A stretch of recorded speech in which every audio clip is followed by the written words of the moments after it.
अस्सलामु अलैकुम वरहमतुल्लाहि वबरकातुहू। अल्हम्दुलिल्लाहि रब्बिल आलमीन, अल्लाहुम्मा सल्लि अला मुहम्मद व अला आलि मुहम्मद। आज की इस नशिस्त में हम एक अहम मामला जो इचरा बाज़ार की शक्ल में रूनुमा हुआ, जिसके अंदर एक औरत के कपड़ों के हवाले से मामला हुआ और पुलिस तक बात गई और फिर सोशल मीडिया और इंटरनेशनल मीडिया की ज़ीनत बनी, उसके हवाले से बात करेंगे। इसके अंदर असल हकीकत क्या थी, यानी जो ग्राउंड रियलिटीज़ प्लस हक़ाइक़ क्या थे, फिर उसके बाद इसको इंटरनेशनल मीडिया ने और सोशल मीडिया ने कैसे टेकअप किया, जिसके अंदर कुछ मजहबी और गैर मजहबी और सेकुलर्स ने किस तरीके से इस मामले को कैश करवाया, वो भी आपके सामने रखेंगे कि कुछ चैनल्स ने, हकीकत टीवी, इंजीनियर मोहम्मद अली मिर्ज़ा और उसके अलावा सैयद मुज़म्मिल शाह और द पाकिस्तान एक्सपीरियंस, उन्होंने कैसे इस मामले को लिया, उसके ऊपर बात करेंगे।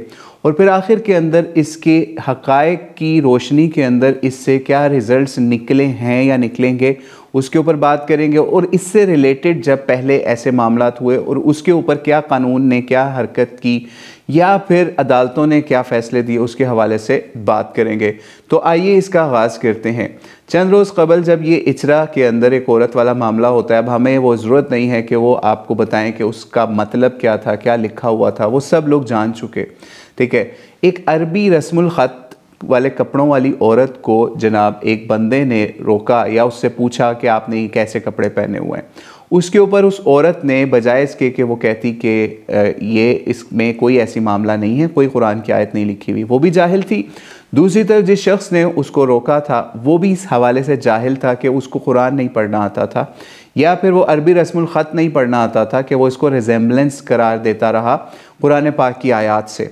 तो उन दोनों की आपस में तू तरा हुई, तकरार हुई और उस शख्स ने समझ लीजिए जब ये चीज़ देखी कि औरत ने उसके साथ बहस में यहाँ तक कह दिया कि तुम खुदा नहीं हो कि मुझसे कोई बात पूछ सको कि मैंने क्या कपड़े पहने हुए हैं या क्या मामला है। यानी उस बंदे को ये मामला नहीं था कि वो बग़ैर हिजाब के है या बग़ैर बुरके के है या बग़ैर नक़ाब के है, उसको सिर्फ़ और सिर्फ उसके कपड़ों पर लिखे हुए डिज़ाइन से मामला था।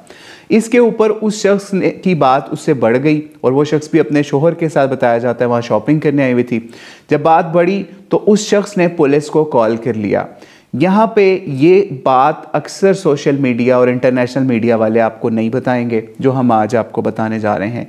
उसने पुलिस को कॉल क्यों की? अगर वो मॉब जस्टिस में बिलीव रखता था, वो जाहिल शख्स भी जिसने इस मामले को समझ लीजिए हवा दी शुरू में, अगर वो इस हवाले से इतना घटिया लेवल के या इतना बुरा होता तो पुलिस को कॉल क्यों करता, बल्कि मॉब के हवाले उस औरत को कर देता? नहीं, उस बंदे ने पुलिस को इन्वॉल्व किया, फौरी कॉल की। और जहाँ पे ये मामला रूनुमा हुआ, हम खुद वहाँ पे कई दफ़ा जाते रहे हैं, उससे समझ लीजिए वॉकिंग डिस्टेंस के ऊपर 5 से 10 मिनट के फासले के ऊपर, अगर सिर्फ वॉक करके ही आए तो 5 से 10 मिनट के फासले के ऊपर पुलिस स्टेशन है।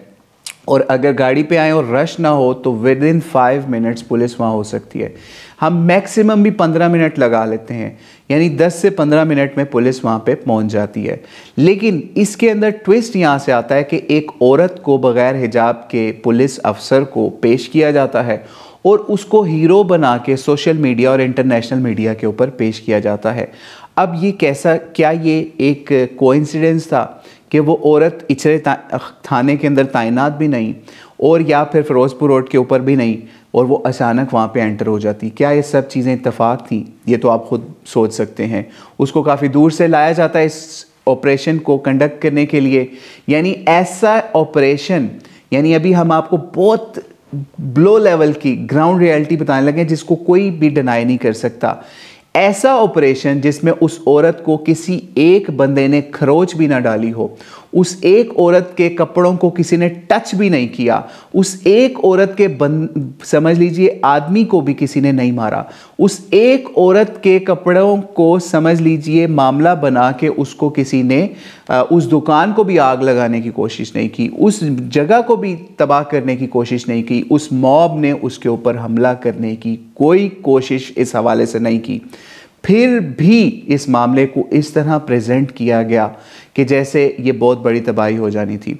और यहाँ पे सोने पे सुहागा, उस औरत को इतना समझ लीजिए, उस औरत के अगेंस्ट उस पुलिस अफसर को इस तरीके से पेश किया गया कि उसको सऊदी एम्बेसी ने भी एक रॉयल विज़िट की भी ऑफ़र कर दी, उसको रॉयल मेहमान बनाने की ऑफ़र कर दी। यानी ये लेवल आ गया है आज हमारे बिकाऊ लोगों का या बिकाऊ अफसरान का कि वो उन बादशाहों के भी ग़ुलाम हैं जो कि हमें पैसा दे के ख़रीदते हैं, यानी सऊदी हुक्मरान। बहरहाल इस लेवल पे बात गई। फिर इंटरनेशनल मीडिया ने भी उसको पोर्ट्रेट किया मुख्तलिफ लिहाज से। किसी एक बंदे ने भी किसी पुलिस के काम में मुदाखलत नहीं की, पुलिस को नुकसान पहुंचाने की कोशिश भी नहीं की। फिर भी क्यों ये मामला इतनी हाइप क्रिएट कर गया? बात यहाँ ख़त्म नहीं हुई। जो भी हुकूमती मुल्ला या फिर हुकूमत के समझ लीजिए पेरोल के ऊपर या फिर किसी तरीके से भी दीन के काम को नुकसान पहुंचाने के लिए या फिर समझ लीजिए 295C के कानून को नुकसान पहुंचाने के लिए इसी दौरान कूदे, जिसके अंदर पहला नंबर हकीकत टीवी का सामने आया। हकीकत टीवी ने भी इसका थंबनेल लगा के ये चीज़ शो की कि जनाब ये पुलिस वाली जो थी ये हीरोइन थी इसके अंदर या हीरो थी, और उसने इस मामले को टेकअप करके बचा लिया। और इसके अंदर भी आप थंबनेल पे देख सकते हैं कि कहा कि खुदारा मुझे ना मारे, मैं गुस्ताख नहीं। इस तरह के डायलॉग्स औरत की तरफ से बना के थंबनेल पे लिखे गए। लेकिन इनकी घटियापन की इंतहा उस वक्त सामने आई जब इन्होंने अपने ही हकीकत टीवी ने अपने ही इस वीडियो के थंबनेल से कैसे रुजू किया कि बाद में चंद रोज़ बाद औरिया मकबूल जान साहब का तबसरा अपने चैनल पे अपलोड कर दिया कि ये इट वाज ऑल प्लांटेड। वो भी आप थंबनेल अपनी तरफ से देख सकते हैं। पहले वही हीरो थी औरत, फिर बाद में वही प्लांटेड बन गए वो लोग सारे, ठीक है। और पीटीआई ने भी इसके ऊपर हवाले से ये किया कि किस तरीके से हमारी औरतों के ऊपर जुल्म होता रहा, यही औरत करवाती रही। मतलब ये उनके इल्ज़ामात थे। और एक औरत जिसको कुछ टच भी नहीं किया गया उसके ऊपर इसी औरत को हीरो बना दिया गया या हीरोइन बना दिया गया। लेकिन हमारी कारकुन औरतों के ऊपर जुल्म के ऊपर इसके ऊपर कोई आवाज़ किसी तरफ से नहीं उठी। ये तो हकीकत टीवी की हकीकत थी कि किस तरीके से उन्होंने इस मामले को रिपोर्ट किया। और इसके अंदर भी उन्होंने सऊदी टुकड़ों पे पलने का सबूत इस तरीके से दिया कि इस वीडियो के अंदर हकीकत टीवी ने भी ये शो किया कि अगर इफ़ स्टेटमेंट के साथ सारी वीडियो बनाई कि अगर ये मामला हो जाता तो क्या होता कि जनाब सऊदी हमारे साथ बहुत बुरा करते, किंग सलमान जो है या फिर जो है मोहम्मद बिन सलमान हमारे साथ ये कर सकता था। यानी इस लेवल पे गिरे हुए ये लोग हैं, ठीक है, हकीकत टीवी जैसे चैनल। फिर उसके बाद बात यहाँ ख़त्म नहीं हुई, लिबरल्स भी इसमें कूदे, देसी लिबरल्स या मुल्हिदों के लेवल के लोग भी इसके अंदर कूदे। सैयद मुजम्मिल शाह जैसे लोग भी अब कूदे, जो अपने पीछे किसी ज़माने के अंदर मुल्हिद की तस्वीर लगा के प्रोग्राम किया करता था, वो कूदा।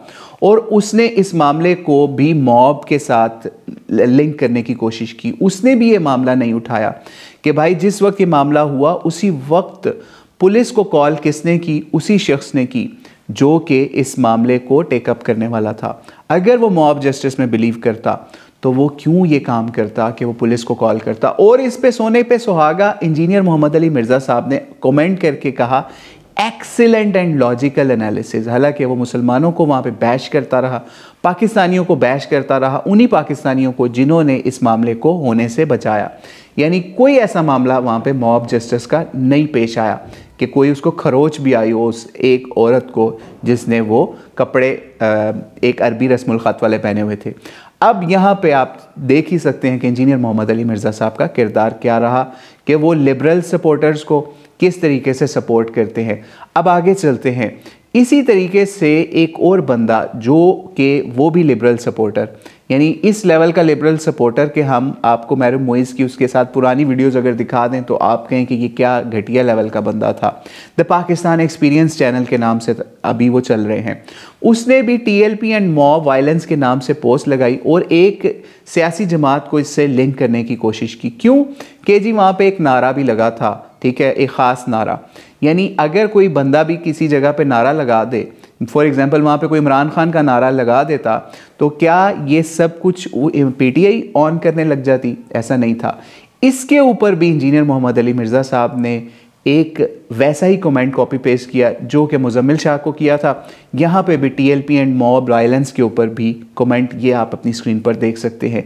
इसको भी एक्सीलेंट एंड लॉजिकल एनालिसिस के तौर पे पेश किया। हालांकि ये भी बहुत बड़ी जहालत वाली बात थी क्योंकि मॉब ने कोई जस्टिस की कोशिश नहीं की, मॉब ने कोई वायलेंस की वहाँ पे कोशिश नहीं की कि किसी को वहाँ पे नुकसान पहुँचाया जाता। लेकिन चूँकि जहाँ पे भी लिबरल्स ने मुसलमानों के दीनी गैरत वाले मामले को गज़न या नुकसान पहुंचाना होता है, वहीं पे इंजीनियर मोहम्मद अली मिर्ज़ा कूदता है और वो उन्हीं लिबरल्स की फ़ौज के अंदर खड़ा हुआ आपको नज़र आता है, कहीं पे वीडियोस के ज़रिए से, कहीं पे कमेंट्स के ज़रिए से, जैसा कि आपने देख ही लिया।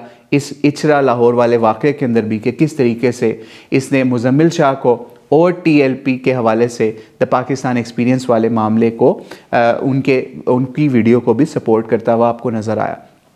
तो ये सारा मामला हमने आज आपके सामने रख दिया कि मॉब वायलेंस वाला मामला नहीं था, बल्कि ये समझ लीजिए मॉब की तरफ से एक ऐसा मामला था कि उन्होंने जस्टिस को अपने हाथ में नहीं लिया, बल्कि कानून के कटहरे के अंदर इस जस्टिस को पहुंचा दिए, इस मामले को या उस औरत को पहुंचा दिया।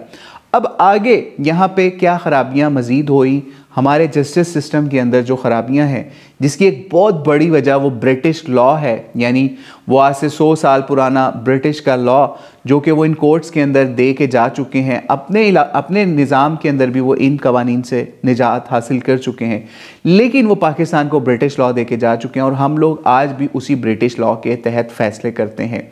उस लॉ के हिसाब से आपको एक पास्ट का फ़ैसला भी बता देते हैं जो कि मॉब जस्टिस के हवाले से हुआ। योहानाबाद के अंदर 15 मार्च 2015 को एक वाक़या हुआ जिसके अंदर जनाब चर्च के ऊपर कुछ हमले हुए और उन चर्च के हमलों के बाद मॉब जमा हुआ, क्रिश्चियंस का मॉब जमा हुआ और उन्होंने 2 मुसलमानों को पकड़ के जला दिया। ओपनली ऑन कैमरा ये मामला रिकॉर्ड हुआ, उन लोगों को पकड़ा गया और उन लोगों को सज़ा देने के लिए कोर्ट तक पहुंचाया गया, लेकिन वो जितने भी बंदे थे 30, 40 या 50 जो भी उनकी तादाद थी, वो समझ लीजिए 5-6 साल बाद उस कोर्ट से रिहा हो गए। यानी यहाँ पे कोई मॉब जस्टिस के ऊपर कोई सज़ा वाला ऐसा मामला नहीं बना कि उन क्रिश्चियंस को किसी हवाले से भी सज़ा दी जाती जिन्होंने उन मुसलमानों को जला दिया था। तो क्या वहाँ पे हम पूछना चाहेंगे वो जो योहानाबाद वाला वाक़या था, क्या वहाँ TLP ने ये काम किया था कि लोगों को जलाया था? क्या वो योहानाबाद के वाक़े के अंदर जो 2 मुसलमान मज़लूमों को जलाया गया था, क्या वो TLP वाले थे? क्या वो मुसलमान थे? अगर वो मुसलमान होते, TLP वाले होते या किसी भी मजहबी जमात से उनका ताल्लुक़ होता, तो आप सोच नहीं सकते इंजीनियर मोहम्मद अली मिर्ज़ा या उसके लिबरल हमनवा किस लेवल पर गिरते और किस लेवल की वीडियोस उसके ऊपर बनाते। लेकिन हमें आप दिखाइएगा कि 2015 से 2023 तक क्या इंजीनियर मोहम्मद अली मिर्ज़ा ने कभी योहानाबाद के अंदर उन 2 मज़लूमों के लिए कभी किसी बड़े लेवल पे आवाज़ उठाई या बार बार उस वाक़े का जिक्र किया? नहीं करते हुए आपको नज़र आएंगे। तो यही चीज़ आपके सामने आज प्रेजेंट करनी थी। कुछ मकासद ऐसे थे जो कि इस मसले के ऊपर, औरत के नाम के ऊपर अचीव किए गए कि औरत को किस तरीके से पुलिस का एक हीरो बना के पेश किया गया और इंटरनेशनल मीडिया के ऊपर भी उस औरत को, जिसको PTI वाले किसी हद तक समझ लीजिए जालिम शो कर रहे थे, उसको हीरो बना के पेश करना इस पूरे वाक़े के अंदर नज़र आ गया। और फिर एक और चीज़ यहाँ पे आपको बात बता के ख़त्म करते हैं आखिर में कि ये तो एक औरत थी जिसको किसी ने कोई टच नहीं किया, कोई प्रॉब्लम उसके साथ, कोई बदकारी, कोई बदफेली, कुछ नहीं हुआ उसके साथ, या कुछ भी पुलिस के साथ वहाँ पे ख़राबी नहीं हुई।